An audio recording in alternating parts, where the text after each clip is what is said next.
coming soon to another podcast near you. That's all I got. That's the best I could do. That's good enough. Okay, on this episode of the Disney Desk, this is just going to be a quick, maybe 15-minute blurb about all of the cool, rad previews we've seen. Because Disney always has movies. That is the moral of the story. Disney makes movies, and we will never know a time without Disney movies. Yes, they are taking over the world. Should that day come. And yeah, we have mixed feelings on it. That will be the second coming of Christ. The year that they stop making Disney movies is will when be the world the ends. Second coming. Yes. So yes. Here to let you know. We called it. Yeah. So, yeah, you heard it here first on the Disney Desk, giving you the hottest That's scoops. the end of the world. Yeah. Anywho, we realized that we've seen some rad previews that we want to comment on very quickly because we think they're cool.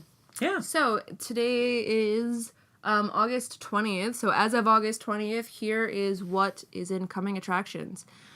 Mary Poppins. You sold this as your reason to talk about Mary Poppins. Now, yes, because I want to talk about Mary Poppins. All right, because I'm just gonna let you go. For all the time that we've had that one picture of Emily Blunt, we're like, all right, so now what? I was starting to worry because it took us a while. They to were get saying a thing, yeah, and so maybe a week or two ago, I went to see Mamma Mia, which was very good. Here we go again. It was a very good movie. Anyway, I saw a preview for Mary Poppins and it was and I'm always talking about Disney creating these iconic images that you don't need any other context to know exactly what it is. Mm-hmm. And I come from a hardcore Mary Poppins childhood, and I always recognize 33 Cherry Tree Lane when I see it.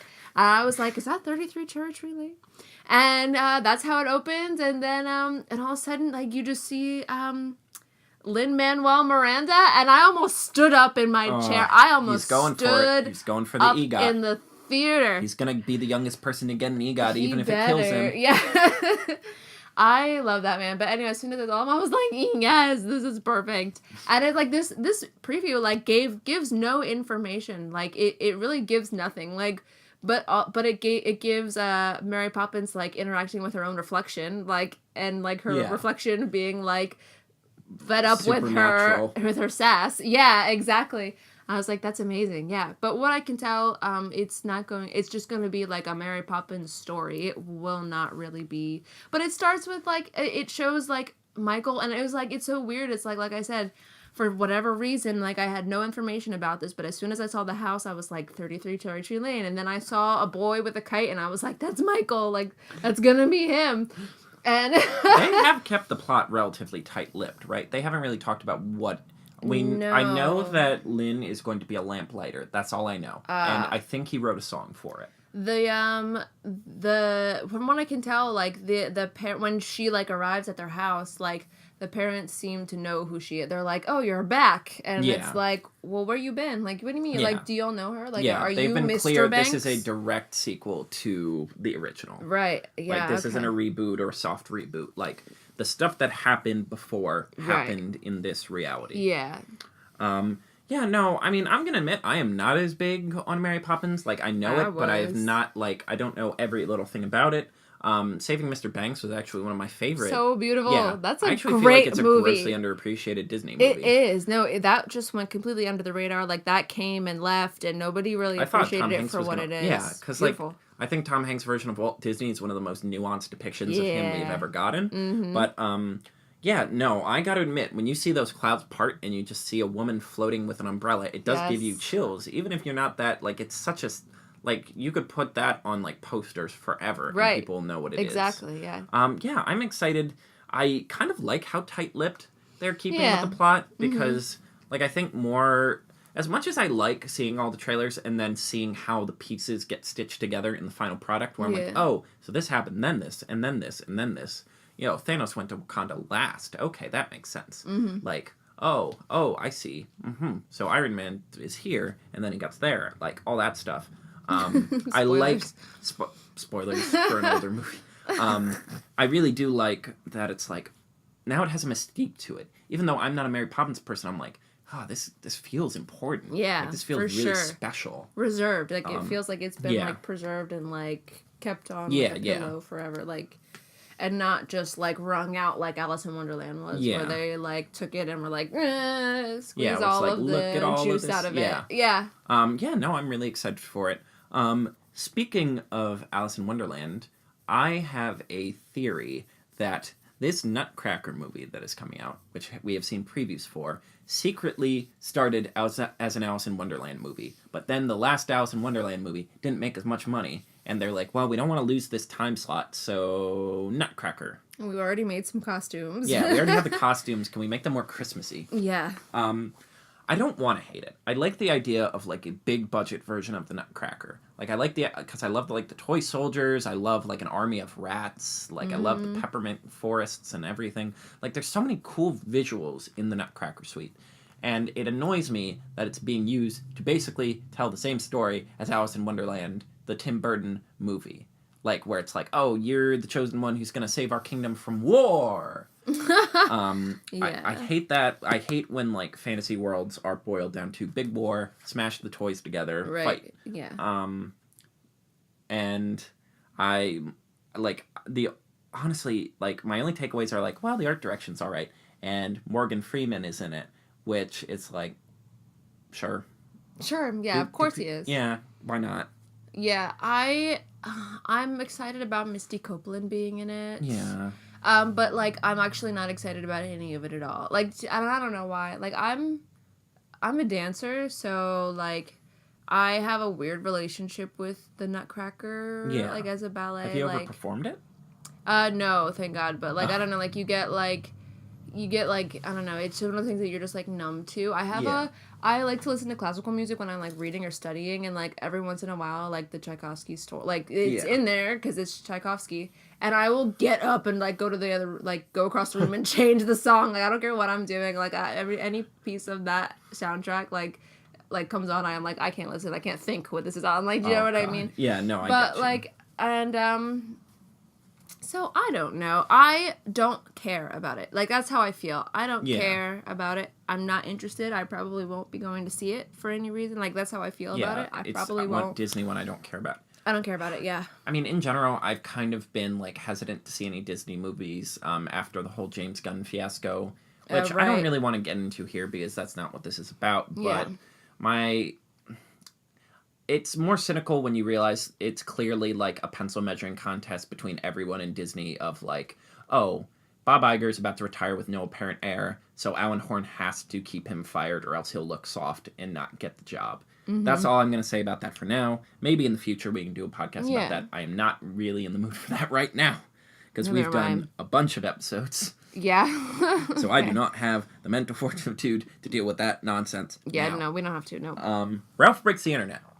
So we got a little more. Woo. We got a little more. First of all, this whole movie, like, this is just like a Disney, like, are we allowed to curse? I don't need to curse, but like, this is a Disney circle jerk. This is like, look at all the stuff we own. I was going to use that. I was about to use that term. Circle jerk? Yeah. It is. This is like, and we own that. We own this. Part of it's we own all of this. It's a little annoying because Wreck-It Ralph 1 is really, really good. Yeah. Regardless of the video game references. Right. Like, out of the context, it's just a delightful story with likable characters. Right, yeah. And now they're just being used as, like, no, Disney is just showboating. Disney is just like, they're celebrating over the corpses like, they're of other just studios. Like asserting themselves as like the dominant, like they're peacocking right now. They're like, this is they're is laying all out of our all property. Of the corpses of all of the other studios. Yes, like, exactly. We bought all of you. You are all our bitch. Like, we own everything. But at the same time, when they show that picture of all the princesses chilling out of costume, in pajamas. And who do you think we got Mulan in a zip up jacket and cut off jeans, and Tiana with natural hair out, her curly hair is out. It's what? Okay, wait. So like, let's go with the original trailer. Like when we first see the princess bit. Yeah. Like that's cool, and like when they're like trying to figure out if Penelope like is a princess. Yeah, that's a funny joke, and it's like real feminist and like really like. Yeah, I mean, people think that you're helpless without men, and she's like, exactly. Like I feel like that bit's been done a lot with Disney lately, but it works here just because these specific characters Penelope doesn't even get to be the title character of her movie. Exactly, yeah. Even though she gets like the big, that's all about she's the her. one who gets to be a princess at the end. Yeah, like she's the one who gets what she wants. Right.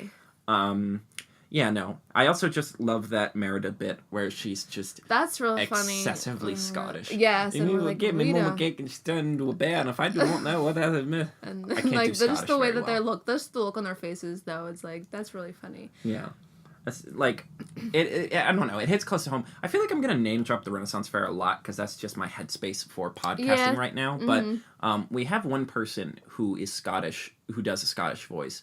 And our whole bit with her is none of us can understand what she's saying. And we just dismiss her outright because we're like, you're not English. Get out here. But, yeah, no, that's funny. Also, what is the plot? Is there a plot? Do you think there is a plot in this movie? Or is it just an Alice in the Wonderland-esque trip, but except of weird stuff, it's brand? Well, here's the weird part. It's like, this, in the previews, it also acknowledges that it's corny.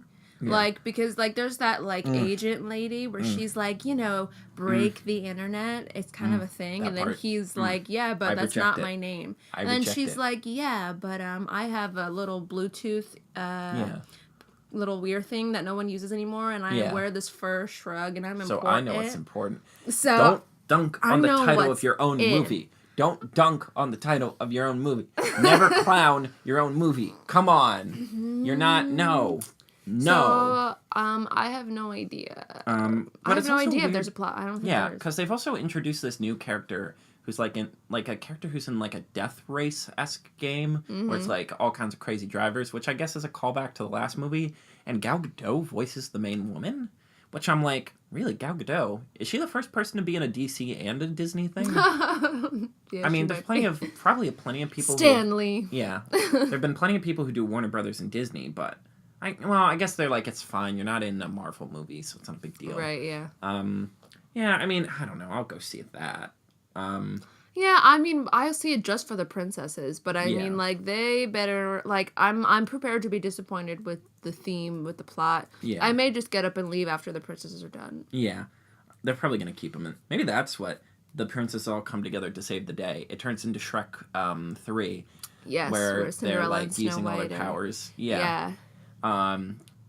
I hate Shrek. We might have to do a podcast where I just dunk on every single Shrek movie. Not even just the bad ones. I hate the first one, too. I've come to hate it. What? Okay, well, that'll have to be for another day. Dumbo. Oh, interesting. I have seen the preview for Dumbo, and I wasn't, like... I was honestly put off by the idea of a CGI Dumbo. It's a very because weird I'm like, idea. Ew. And like, to be honest, it's like when I heard that, my mind honestly went to what CGI Ninja Turtles look like. Ugh. Which is like, even though I love CGI Ninja Turtles, it's like at first I was like, ugh, that's gross. Yeah, I'm still revolted by that. I never got over that. It got a little better in the second movie. Yeah. But the second movie was just silly. You get used to, you're right. But like, so my first thought, I was like, ew, why would we want CGI elephants? No, gross. Blech. I was like, what are you gonna do? I agree completely. So, but then I saw like a preview and I was like, oh, I saw the preview and I almost sobbed because like they played, like the preview was like played over Baby Mine. Yeah, a cover of the main, like the one song everyone knows. And it's like, I don't know why, but like Baby Mine like taps into, and I feel like other women feel this way. It's like it taps into like the innermost part of my brain that like is a mother somewhere in my like little part of my head, and I sob. Like I cannot hear the song Baby Mine without crying, and it's like I don't have any children. I don't know why I feel that way, but it's like it just like taps into like this like emotional maternal like instinct that's like I'm like, how are they doing that? Like how are they controlling my brain? Yeah. I mean, I think I'll like it more when I see more. I wish it was a little more garish, because for me it's like, I don't know, when you say we're doing a live-action circus movie, I want it to hurt my eyes. It's so colorful. Not like that kind of sepia tone, droopy color scheme. Everything's brownish. Yeah. I do love the design for Dumbo. Like, they made it super empathetic.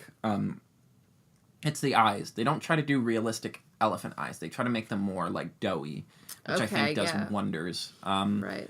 I love that they're actually going to do the pink elephant scene. I love that they're like, all right, I guess we're doing this. Drugs, yeah. Yes.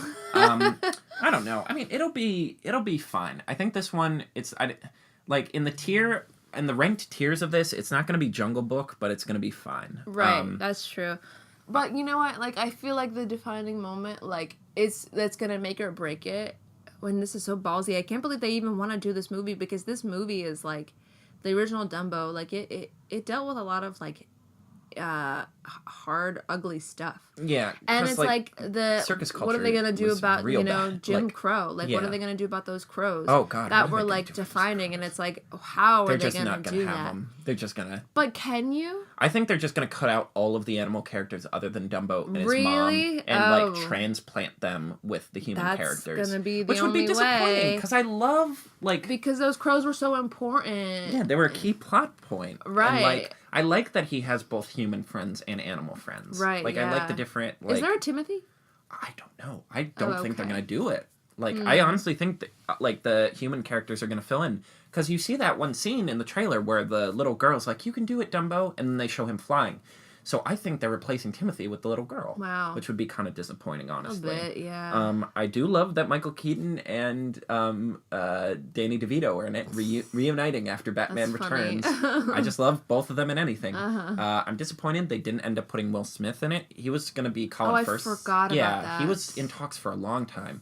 But now he's on Aladdin, which I love the implication of that is just... They were literally sliding all of, like, the projects across the table to Will. Like, we really want you in one of these. You can have whichever one you want. Do it. Like, it's the same thing with The Rock, where they're like, here's all these different projects. And he was like, just I'll do them all. Yeah, he's like, I'll do Jungle Cruise and Moana. And it's like, sweet, thank you, get to work. We'll call you, yeah. Yeah, like, I love that, like... Will Smith is one of, like, the 3, like, movie stars still left in Hollywood who really are just, like... Here, just pick the projects you want. Right, like, we want you in something. Yeah. It's like him, Dwayne "The Rock" Johnson, and I don't know if Tom Cruise is still there, but he feels like he could be.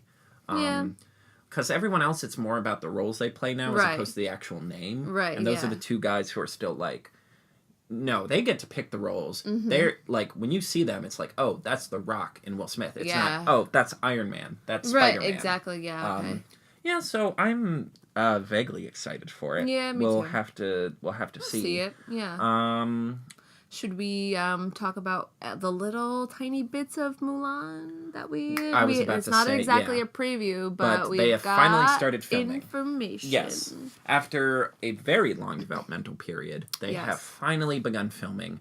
So far, we've gotten 2 images. One of the actress in character. I am going to double check her name so I do not come off as horribly racist. But yes, we are finally greenlighting it.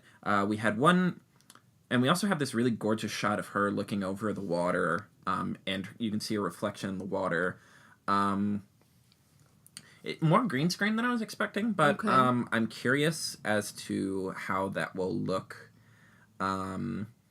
Yeah, so I'm a little anxious because Yifei Liu. Maybe. She is apparently a huge. They put in Jet Li in this? Yeah. I love me some Jet Li. I really do. I'm just happy to see him around. Jason, what's your name? Did he get cast? What's your name? Oh. Get out of here. Oh. Stop doing this, IMBG. But yeah, Donnie Yen. They've cast a lot of people in it. It's been, because it's gotten moved back like 3 or 4 times. Give me Constance Wu. Is she in it? No, I just like her, but she's like too busy being a crazy rich Asian. Yeah, she's too busy helping representation in other ways. Yes, she's done her job. I don't know. I'm on the fence. I'm cautiously optimistic because the fact that the production has taken so long to get off the ground is concerning. Yeah. It makes me worry that they aren't sure what they want to do with it. Right. They know they want a Mulan movie, and I don't blame them because it's a big brand. Right. It will fit in really well in today's day and age of having a powerful female hero. Right. It's one that you could do a lot of cool things with in live action. Exactly. Like, a lot of the Disney animated films just wouldn't work in live action. This one would. Yeah. Oh, really yeah. well.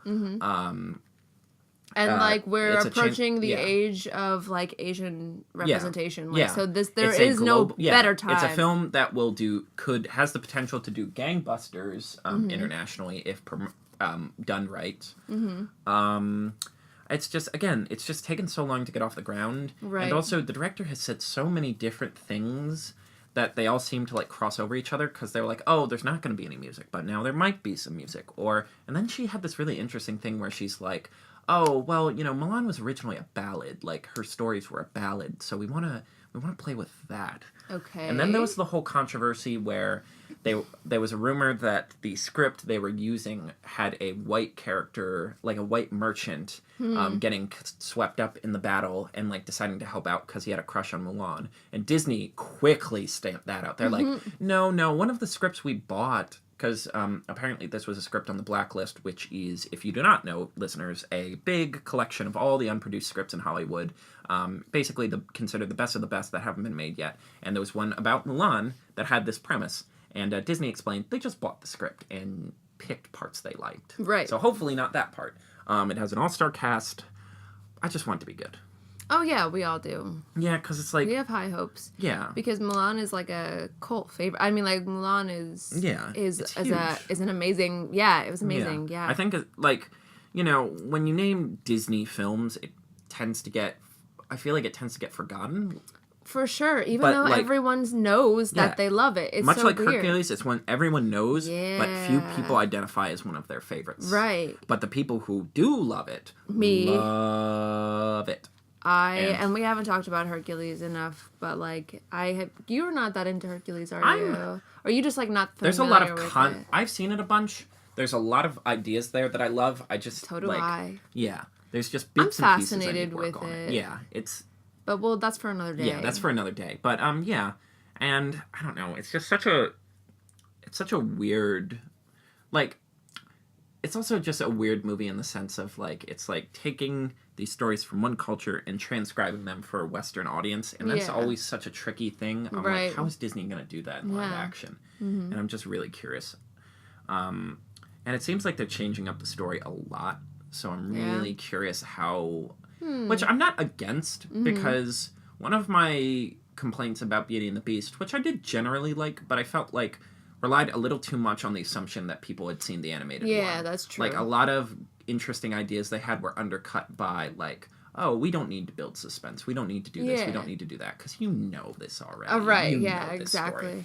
And maybe taking it in a radical direction could be a good idea. Because Jungle Book is my favorite of these projects, and that one did a lot of new things. Right. The ending is completely different. Yeah. Like, the emotional arc is very different. Right. The villain gets an actual, like, depth other than just, I hate humans. Yeah. Like, the entire culture of the jungle is, like, redefined from this, like, cozy lounge lizard thing to this, like, kingdom of domains and, like, politics. Like, it could be good.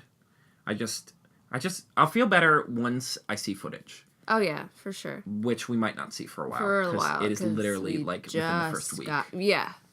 Yeah, so that covers I think that's about it for previews we've seen. You know, we should do more episodes like this. The Disney is kind of just like the water cycle. It'll never stop. It'll never stop. And when it does, like we said, that'll be the end of the world. That's when all economies will explode. Exactly. But until that day, I'm Carter. And I'm Sydney. Have a magical day. Thanks for listening to this episode of The Disney Desk. Please be sure to subscribe to our channel and thumbs up this video. For more content, be sure to check out our Tumblr and look for us on Facebook. Have a magical day.